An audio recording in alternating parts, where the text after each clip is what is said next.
Responsibility.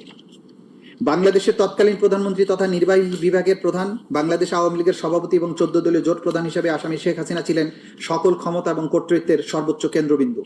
একজন fascist শাসক হিসেবে সকল গুরুত্বপূর্ণ সব সিদ্ধান্ত তিনি এককভাবে গ্রহণ করতেন। তার সকল রাজনৈতিক এবং প্রশাসনিক সিদ্ধান্ত বাস্তবায়ন এবং সমর্থনের মাধ্যমে অধীনস্থরা তাকে সন্তুষ্ট করে তার কৃপা দৃষ্টি লাভ করার জন্য সর্বদা সচেষ্ট থাকত।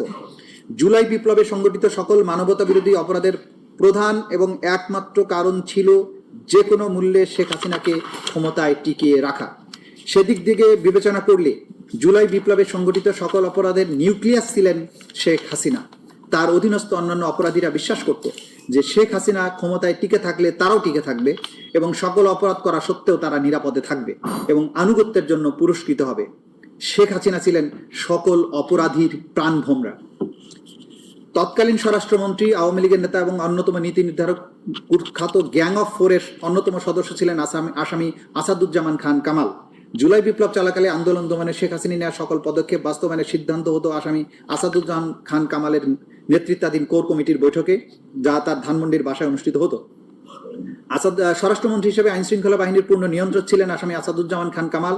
তৎকালীন আইজিপি চৌধুরী আব্দুল আল মামুন ছিলেন পুলিশের প্রধান হিসেবে আইন শৃঙ্খলা বাহিনীর অন্যতম নিয়ন্ত্রক এবং স্বরাষ্ট্রমন্ত্রীর সহযোগী। আন্দোলন দমনে নিরস্ত্র ছাত্র জনতার উপর নির্বিচারে গুলিবর্ষণের সিদ্ধান্ত বাস্তবায়ন হচ্ছে কিনা তা তারা সার্বক্ষণিকভাবে তত্ত্বাবধানের অংশ হিসেবে সরেজমিনে পরিদর্শনে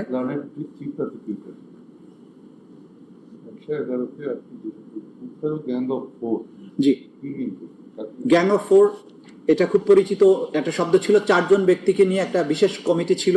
সেই কমিটি বসে, কমিটির সদস্য ছিলেন আসাদুজ্জামান খান কামাল, সালমান এফ রহমান, ওবায়দুল কাদের এবং আনিসুল হক। তারা বসে সরকারের ক্যাবিনেটের বাইরে মিনি ক্যাবিনেট হয়ে কোথায় আক্রমণ হবে, কাকে মারা হবে, কাকে ধরা হবে, এই প্ল্যানগুলো করতো। এই জন্য এদেরকে গ্যাং অফ ফোর বলা। আচ্ছা আন্দোলন দমনে নিরীহ ছাত্র জনতার উপর নির্বিচারে গুলিবর্ষণের সিদ্ধান্ত বাস্তবায়ন হচ্ছে কিনা তা সার্বক্ষণিক তত্ত্বাবধানের অংশ হিসেবে সরেজমিনে পরিদর্শন এবং পর্যবেক্ষণ করতেন। আন্দোলন চলাকালে 27শে জুলাই 2024 খ্রিস্টাব্দের যাত্রাবাড়ি থানার সামনে আন্দোলন দমনে আইন শৃঙ্খলা বাহিনী তদারকি করতে গেলে মোবাইলে ধারণকৃত আন্দোলন ছাত্র জনতাকে গুলি করার, হত্যা করার ভিডিও আসামি আসাদুজ্জামান কামাল এবং চৌধুরী আব্দুল আল মামুন ও স্বরাষ্ট্র সচিব জাহাঙ্গীর আলমকে প্রদর্শন করেন ওয়ারি জোনের ডিসি ইকবাল। এবং মাইলট, সেটা বিখ্যাত সেই কথা যে যেখানে ভিডিও, হত্যা করার ভিডিও দেখিয়ে বলা হচ্ছিল, স্যার গুলি করি, মরে একটাই যায়, বাকিটি যায় না স্যার, এটাই স্যার আতঙ্কের বিষয়। এটা ছিল সেই ভিডিও। প্রধানমন্ত্রী হিসেবে আসামি শেখ হাসিনা ওয়ারিতে প্রধানমন্ত্রী হিসেবে আসামি শেখ হাসিনা, স্বরাষ্ট্রমন্ত্রী হিসেবে আসাদুজ্জামান খান কামাল এবং আইজিপি হিসেবে চৌধুরী আব্দুল আল মামুন ঊর্ধ্বতন অবস্থানে থেকে যৌথ নির্দেশনায় জয়েন্ট ক্রিমিনাল এন্টারপ্রাইজ এবং কমান্ড রেসপন্সিবিলিটির মাধ্যমে তাদের অধীনস্থ নিয়ন্ত্রণাধীন সশস্ত্র আওয়ামী ক্যাডার আইন শৃঙ্খলা বাহিনীর সদস্যদের মাধ্যমে দেশব্যাপী প্রাণঘাতী অস্ত্র ব্যবহার করে নিরস্ত্র ছাত্র জনতার উপর গুলি চালিয়ে 1.5 সহস্রাধিক মানুষকে নৃশংসভাবে হত্যা করে।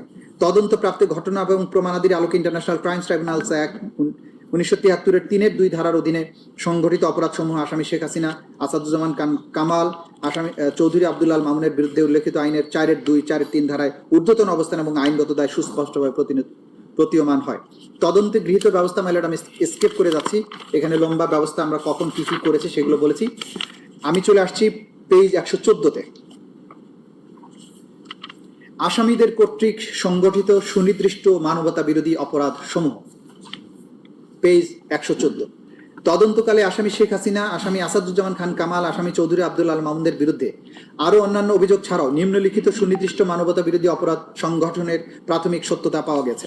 সুনির্দিষ্ট অপরাধ 1, 14 জুলাই 2024 খ্রিস্টাব্দে গণভবনে আয়োজিত সংবাদ সম্মেলনে আসামি শেখ হাসিনার উস্কানিমূলক বক্তব্য প্রদান, এর প্রেক্ষিতে আসাদুজ্জামান খান কামাল, আসামি চৌধুরী আব্দুল আল মামুন সহ তৎকালীন সরকারের অন্যান্য ঊর্ধ্বতন কর্তৃপক্ষের প্ররোচনা, সহায়তা, সম্পৃক্ততায় তাদের অধীনস্থ নিয়ন্ত্রণাধীন আইন শৃঙ্খলা বাহিনীর সদস্য সশস্ত্র আওয়ামী সন্ত্রাসী কর্তৃক ব্যাপক মাত্রায় এবং পদ্ধতিগতভাবে নিরীহ নিরস্ত্র ছাত্র জনতার উপর আক্রমণের অংশ হিসেবে murder, attempt to murder, torture, inhuman acts করার অপরাধ সমূহ সংগঠনের প্ররোচনা, অ্যাবেটমেন্ট, উস্কানি, সহায়তা, সম্পৃক্ততা, অপরাধ সংগঠন প্রতিরোধে ব্যর্থতা, অপরাধ সংগঠনের জন্য দায়ী ব্যক্তিদের শাস্তি প্রদান না করা, ফেইলিয়ার টু পানিশ, এবং ষড়যন্ত্র করার অপরাধ, যা আসামিদের জ্ঞাতসারে সংঘটিত।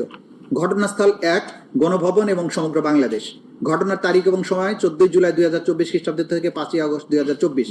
অপরাধের ধরন হত্যা, মার্ডার, হত্যার চেষ্টা, অ্যাটেম্পট টু মার্ডার, নির্যাতন, টর্চার, অন্যান্য অমানবিক আচরণ, ইনহিউম্যান অ্যাক্টস করার অপরাধসমূহ, সংগঠনের প্ররোচনা, অ্যাবেটমেন্ট, উস্কানি, ইনসাইটমেন্ট, সহায়তা, ফ্যাসিলিটেট, সম্পৃক্ততা, কমপ্লিসিটি, অপরাধ সংগঠন এবং প্রতিরোধে ব্যর্থতা, ফেইলিউর টু প্রিভেন্ট, ষড়যন্ত্র, কনস্পিরেসি মাধ্যমে the international crimes tribunals act 1973 এর 32AGH 414243 ধারার মানবতা বিরোধী অপরাধ সংগঠন, যা এই আইনের 20(2) এবং 20(a) ধারায় শাস্তিযোগ্য।